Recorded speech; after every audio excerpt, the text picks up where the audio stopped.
আমার সাথে আমার মা সন্তান আমার কাছে সমস্ত এক।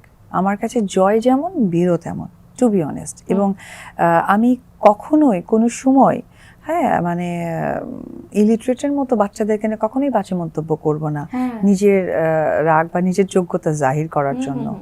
সো আমি ওদের দুই ভাইয়ের একটা খেলার মেমোরিজ বলি। সাকিবের ওখানে হচ্ছে আছে, একটা সাইকেলিং আছে, জিমের একটা সাইকেলিং আছে, এক্সারসাইজ করার। তো ওই সাইকেলিংটা তো একটু উঁচু, তো জয় তো আসলে বয়সের থেকে তুলনায় অনেক বড়, লম্বা হয়ে গেছে। আবার বীর আবার একটু বয়সের তুলনায় সিমিলার বাড়ছে। জয় যেমন খুব টাস করে লম্বা হওয়া বেবি, ও সিমিলার ভাবে বাড়ছে। তো ওই জায়গা থেকে তো ও সিটে বসে, জয় সিটে বসে সাইকেলটা চালাতে পারছে। এখন বীরও সিটে উঠেই সাইকেল চালাবে। তা আমি জয়কে বললাম যে ও তো ছোট, তুমি তাহলে হ্যান্ডেলের দিকে বসে এইভাবে হও আর ও সিটে বসুক। আর ও তার সিটে উঠতে পারছে না। পরে আমি ওকে কোলে নিয়ে, বীরকে কোলে নিয়ে সিটে বসাই দিছে। এখনো সিটে বসছে, ঠিক আছে। আর ও এখন জয়ের মতো প্যাডেল করবে। এই নিয়ে এখন এখন তার মহা চিন্তা, সে কখনোই পেডালে পা দিবে। মানে কি যে একটা সিচুয়েশন। আর জয়ও আবার পেডালে পা দিবে না, তুমি সিটে বসছো মানে প্যাডেলটা আমার। সিট ওকে দিয়েছে, আর প্যাডেল তো ওকে দিবে না। আর ও দিবে না মানে ও তো পাবেও না, ওর পাও তো ছোট। কি যে একটা অন্যরকম একটা লেভেলের মজা। আমার দিদি সবচেয়ে বেশি ভালো লাগলো কি যে তুমি জয় এবং বীর দুজনকে যে সমানভাবে ভালোবাসার বিষয়টা, এটা আসলে কতজন পারে? কেন বাসবো না, মানে এরা তো বাচ্চা, এরা তো অবশ্যই আল্লাহ তাআলা, এরা হচ্ছে ফেরেশতা। এদের মধ্যে বিভাজন কথাবার্তা বলা মানে হচ্ছে শয়তানের থেকেও খারাপ আমি। এদের তো প্রশ্নই আসে না। এবং আমি বললাম না যে এক চেয়ারে দুইজনকে হ্যান্ডেল করা আমার যে কি অবস্থা হয়ে গেছে। ও প্যাডেল ছাড়বে না আর ও দিবে, কিন্তু এ তো পাবেই না, সিট নামাইলেও পাচ্ছে না। মানে আমার ওই জিনিসটা মনে পড়লে আমার নিজেরই মাঝে মাঝে হাসি পায়। আচ্ছা, আমি যদি এখানে একটু প্রশ্ন করি, বুবলি আবারও চলে আসলো, কারণ বুবলি কিন্তু আসলে কি বলবো, আমি তোমার সাথে কথা বলতে চাইছেই চলে আসুক, বিদেশে চলেই আসছে।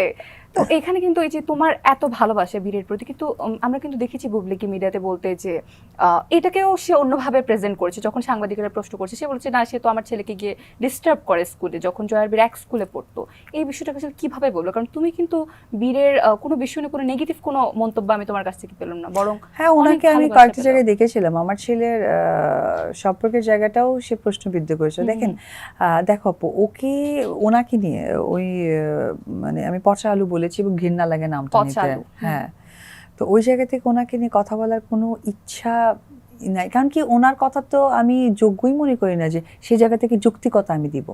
তো যে কথার যোগ্যতা নাই সেই কথার যৌক্তিকতা দেওয়ার আমার কোনো সময়ই নেই। কারণ সমকালের এত বড় একটা প্রোগ্রাম, এখানে ভীষণ বড় একটা অর্গানাইজেশন। সো অযৌক্তিক কথা বলে আমি টাইমে ওয়েস্ট করতে চাই না। ঠিক আছে, আমরা ওইটা নিয়ে কথা না আমি আসলে আমার মানে বললাম না যে অযোগ্য মানুষকে নিয়ে যুক্তিকতা দেওয়া মানে হচ্ছে নিজের যোগ্যতা নিয়ে প্রশ্নবিদ্ধ করা।